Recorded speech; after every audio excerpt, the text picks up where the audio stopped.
Mike Villegas of Hit Production. Yeah, so Yeah. So gusto kita tanungin about advertising music. Because sige that's po. your naka-auto pa yun. Sige po.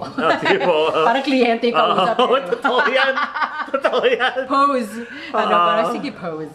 Well, a lot of songwriters will probably not survive in the world if all they did was write, if you're a singer-songwriter or just a songwriter writing for yourself, parang mahirap realistically to make a living from just doing that. And Definitely. advertising is a field that is worth considering. Kung halimbawa gusto mong maging, kung gusto mong ang kabuhayan mo ay through songwriting and music production, then advertising is probably one of the good ways to go. How did you get into advertising? Great question. Back in 1992 kasi I was in Rizal Underground, no? So and you had long hair. Yeah, we had way longer hair than now. Longer than this. And then 1993 or 94, nilapit na kami ng San Miguel Corporation to record Sabado nights. So they needed a band, and buti na nandun kami na medyo rock and roll, medyo blues, na bata, na up and coming. Hanggang ngayon, up and coming ako eh. But I never got there. And then tama-tama, Rizal Underground was in the scene, and I'm in love with the blues, I'm in love with rock and roll. Tama-tama, all things aligned, and it became a huge hit for the brand, a huge hit for us. Right. Mid to late 90s, nagbago yung tunog talaga. And I was left with, wait a minute, I don't have any gigs. But I was still playing guitar for a lot of friends who were in advertising. And I was always, so ano yan? So paano to? And ganyan. And tayo na sanay mag-record on a 3-minute pop song. All of a sudden, I was recording for a 30-second song, and I was done, and I was getting paid twice as much. Right. Wait a minute! Wait a minute! This adds up well. But it's not for the faint of heart. Iba ang advertising. Right. If you can't handle criticism, please stay away. It's incredibly high pressure. I've had to revise guitar. Nung gitarista pa lang ako for them. I've had to revise in the middle of the night. Pupunta ako sa studio to do stuff. And my boss is funny. His name was Alito. He retired na. He's Alito. I was playing guitar, so many guitar parts for Hit Productions back then that I was like, hey, why don't you hire me? Okay, why don't you apply? Ganyan. Sige, but if you hire me, you have to take in my twin brother. And he thought I was kidding because I'm a joker. And he goes, okay, I'll take in your twin brother. And I brought a twin brother. There is actually a twin brother. That was 20-something years later. And so, like, if there are interested songwriters who now today want to get into advertising music, how should they go about it? Is there a lot of room for? There's always room for amazing talent, but the thing is, siguro I would say 15% of the work lang yung initial compre. So let's say for example, Sabado nights, yung pinasok mo yun and then ma-approve yun, that's 15% of the work. 85% of the work is revising and revising and revising. Right. And kung sanay tayo as composers na you're just satisfying yourself, now you're satisfying a producer. Who is satisfying a creative director? Who is satisfying the brand manager in the client side? Who at the end of the day has to all answer to the owner of San Miguel. Right. Who can actually say, I don't like it, and then all of a sudden take two kayong lahat. So that's the big difference between advertising music and just writing for a label, for example. Yeah, so it's a lot of layers of approval that's necessary. And it's if you're not used to being told what to do, stay away. I stayed away. I don't like being told what to do. Yeah, it's not for everyone, and many arrangers I know who would have excelled at it, just hated the process. Yeah. And I don't blame them. It can be quite difficult. But the money is. The money is good. Do what I did. Yeah. Pretend you have a client. So let's say for example, pretend you have a brief. Sabihin natin, And they could actually do this for clients directly. I mean, it's still considered advertising music. Oh, like let's say, pero very rare yung Diretso sa client. diretso sa unless magkaibigan ka na Unless client. kaibigan, Oo, na parang, "Hoy, I heard you have a really nice penchant for ballads. Can you start writing my..." Bihira yun. So the way, if you want to get into advertising music, do you approach an ad agency and Actually, hindi. no, okay. Actually, who do hindi. they approach then?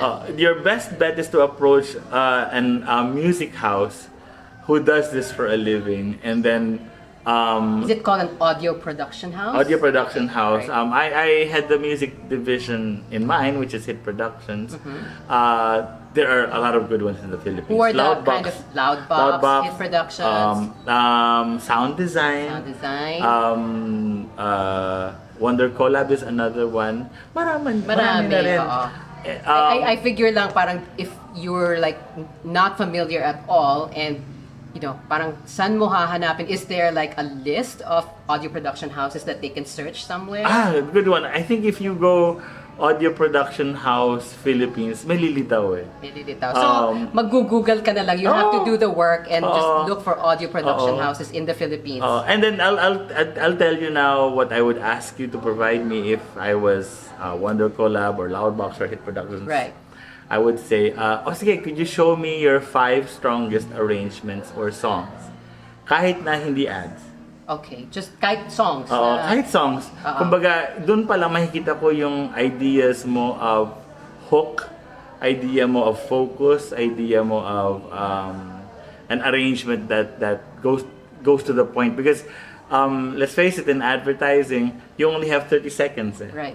And it's the hardest gig kasi it's the hardest song to write in a way. Yes. Because pagka love song kasi hindi siya madali pero you have 3 minutes. You have the luxury of building up To it. to something. Lalo na yung Valentine's Day mo. We have a luxury of telling a whole story. Yeah. Eto, not so in advertising. Not so in advertising. You have 30 seconds and then yung skip ad thing has happening na, di ba? So you have to capture them within 5 seconds. Yes. And you're selling, let's say, a car. You're telling them to spend. Yeah. So hindi birong pitch. It's actually an incredibly difficult task.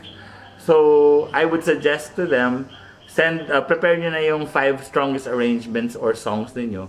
And then when you submit, I would tell you then, okay, here's a lyric sheet that I made, pretending that it's a fictional beer. Okay.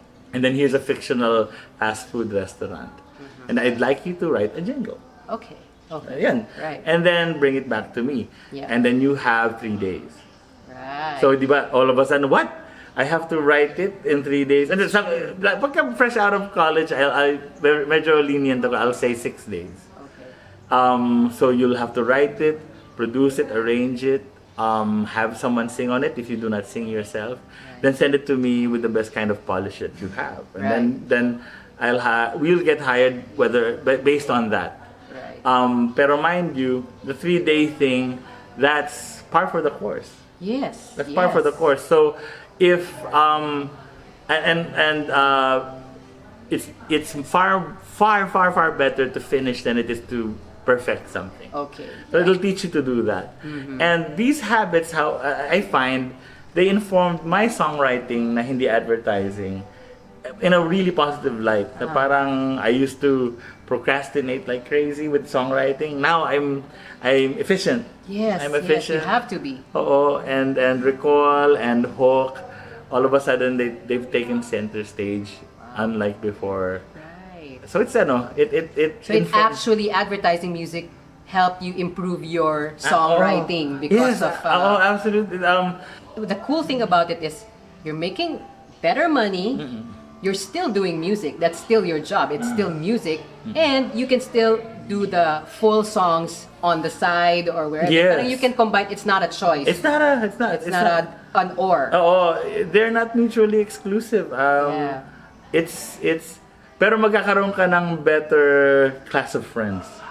Yes. Ibang you will level. be in the company of people who are necessarily excellent also. And live straight lives. Seriously, really good ano. I mean, Oo, not in a gender specific Yeah, way. yeah. I mean, walang Maayos. walang ano. There's no room for kalat na buhay. Wala.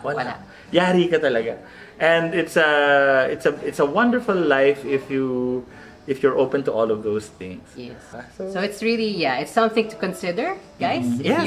If you are a songwriter and kind of struggling to how do I combine doing music and making money, advertising might be for you. Right. So ayan, may mga tips si Mike on how to approach audio production houses. We will leave links below.